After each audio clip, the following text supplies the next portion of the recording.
श्री कनकधारा स्तोत्र। धन प्राप्ति का चमत्कारिक उपाय।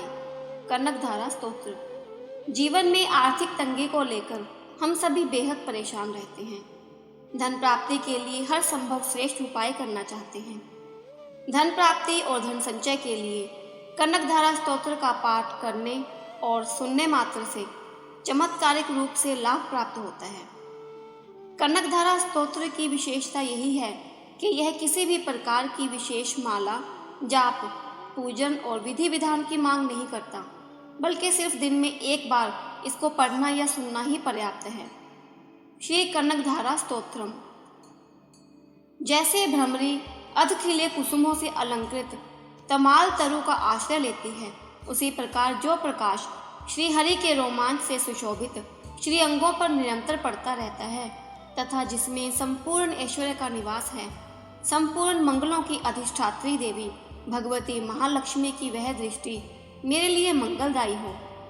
जैसे भ्रमरी महान कमल दल पर मंडराती रहती है, उसी प्रकार जो श्री हरि के मुखार बिंद की ओर बराबर प्रेम पूर्वक जाती है और लज्जा के कारण लौट आती है, समुद्र कन्या लक्ष्मी की वह मनोहर मुग्ध दृष्टिमाला मुझे धन संपत्ति प्रदान करे। जो संपूर्ण देवताओं के अधिपति इंद्र के पद का वैभव विलास देने में समर्थ है, मधुवंता श्री हरि को भी अधिकाधिक आनंद प्रदान करने वाली है तथा जो नील कमल के भीतरी भाग के समान मनोहर जान पड़ती है, उन लक्ष्मी जी के अधखुले नेत्रों की दृष्टि क्षण भर के लिए मुझ पर थोड़ी सी अवश्य पड़े। शेष शाही भगवान विष्णु की धर्मपत्नी श्री लक्ष्मी जी के नेत्र हमें ऐश्वर्य प्रदान करने वाले हों, जिनकी पुतली तथा बरौनियां अनंग के वशीभूत हो। अधखुले किंतु साथ ही निर्निमेष नयनों से देखने वाले आनंद कंद श्री मुकुंद को अपने निकट आकर कुछ तिरछी हो जाती हैं। जो भगवान मधुसूदन के कौस्तुभ मणि मंडित वक्षस्थल में इंद्र नीलमयी हारावली से सुशोभित होती है तथा उनके भी मन में प्रेम का संचार करने वाली है, वह कमल कुंजवासिनी कमला की कटाक्ष माला मेरा कल्याण करे। जैसे मेघों की घटा में बिजली चमकती है, उसी प्रकार जो कैटभ शत्रु श्री विष्णु के काली मेघ माला के श्याम सुंदर वक्ष स्थल पर प्रकाशित होती है, जिन्होंने अपने आविर्भाव से भृगुवंश को आनंदित किया है तथा जो समस्त लोकों की जननी है, उन भगवती लक्ष्मी की पूजनीय मूर्ति मुझे कल्याण प्रदान करे। समुद्र कन्या कमला की वह मंद अलस मंथर और अर्धोन्मीलित दृष्टि, जिसके प्रभाव से कामदेव ने मंगलमय भगवान मधुसूदन के हृदय में प्रथम बार स्थान प्राप्त किया था, यहाँ मुझ पर पड़े।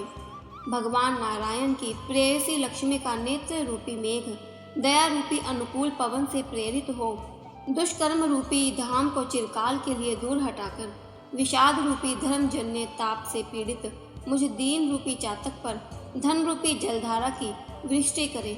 विशिष्ट बुद्धि वाले मनुष्य जिनके प्रीति पात्र होकर जिस दया दृष्टि के प्रभाव से स्वर्ग पद को सहज ही प्राप्त कर लेते हैं, पद्मासना पद्मा की वह विकसित कमल गर्भ के समान कांतिमयी दृष्टि मुझे मनोवांछित पुष्टि प्रदान करे।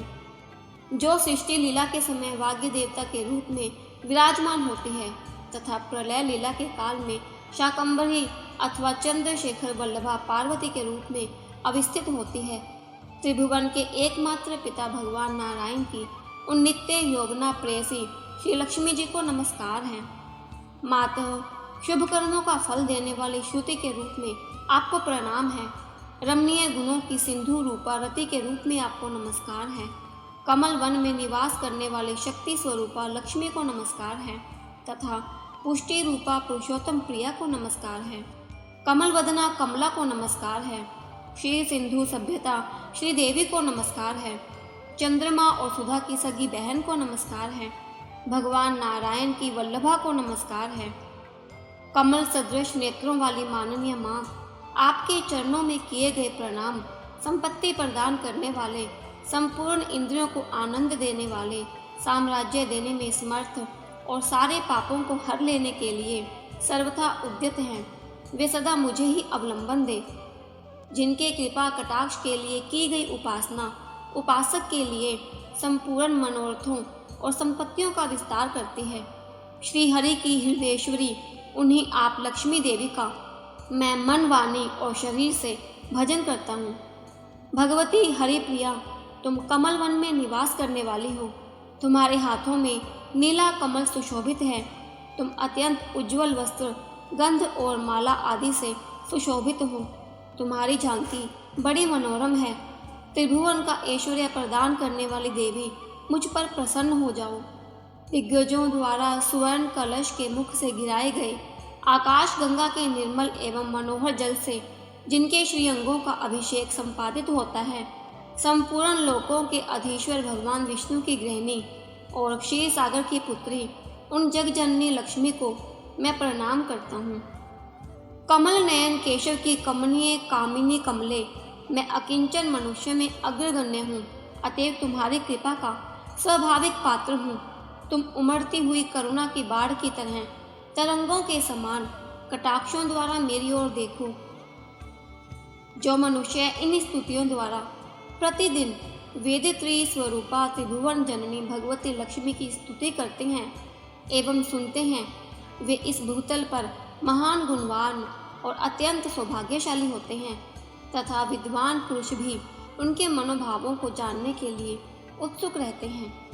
इति श्री कनकधारा स्तोत्र समाप्तम।